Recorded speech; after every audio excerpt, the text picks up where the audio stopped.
Hola amigas y amigos, bienvenidos a Tus Derechos Humanos en 5 minutos. Estamos hablando de Ucrania y ayer les anunciaba que en el espacio de hoy íbamos a poner 2 ejemplos, el de la Cuba de los 60 y el de la Venezuela de Chávez de la primera década de este siglo. Es sabido que en la década de los 60 Estados Unidos actuó con excesiva intolerancia frente a la Cuba democrática que acababa de derrocar la dictadura militar de Fulgencio Batista. Intolerancia, por cierto, que también puso de manifiesto en la Guatemala de los años 50, frente al gobierno democrático de Arbenz, para nada comunista, lo que Mario Vargas Llosa, dicho sea de paso, describe magistralmente en el primer capítulo de su novela Tiempos Recios. Pero también es verdad que Fidel, y en particular el Che y Raúl, se dejaron llevar por la ética de los principios, defendiendo el derecho de Cuba a decidir su destino, como muchos defendimos durante muchísimos años y seguimos defendiendo. Pero lo hicieron sin tener en cuenta las consecuencias, es decir, con muy poca ética de la responsabilidad, estando en plena Guerra Fría y en la zona de influencia de los Estados Unidos. La consecuencia fue que para salir del imperio gringo a los trancazos como querían y para poder sobrevivir, Cuba tuvo que someterse al imperio soviético, al otro imperio, es decir, cambiaron a un imperio por otro, con todas sus consecuencias.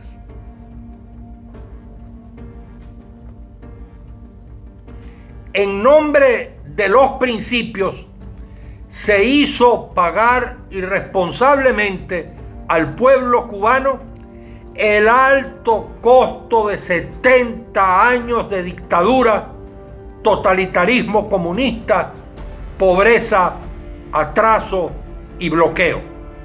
Es lo que yo llamo la antiética de la irresponsabilidad.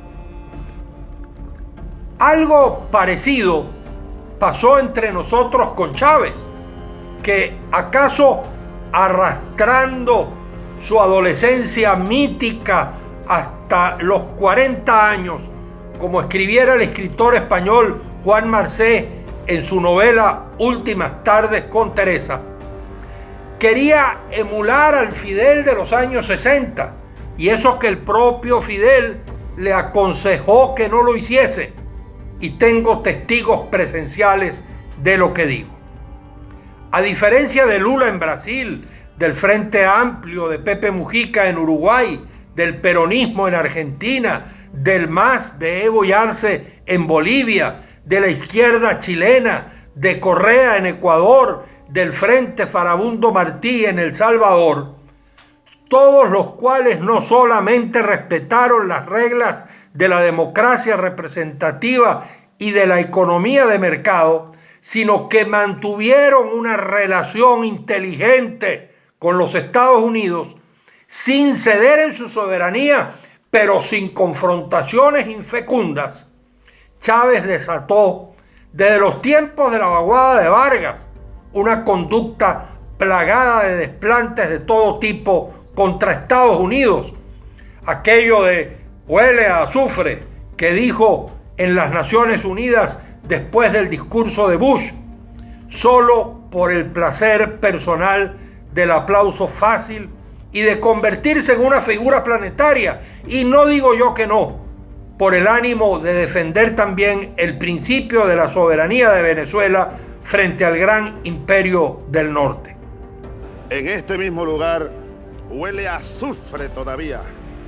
Mucha ética de los principios, pero poca, muy poca ética de la responsabilidad. El resultado ha sido, a diferencia del formidable éxito económico de toda la izquierda latinoamericana, indiscutible en Lula, el Frente Amplio Uruguayo, en Kirchner, en el Partido Socialista Chileno, el MAS de Evo y Arce, en Bolivia y de Correa en Ecuador, en Venezuela ha sido el fracaso rotundo del que no ha estado ausente Estados Unidos con sus sanciones. Y esta catástrofe inflacionaria que Chávez le heredó a Maduro y que solo ahora parece que se comienza a comprender lo que hay que hacer para conjurarla. Porque el principio de autodeterminación de los pueblos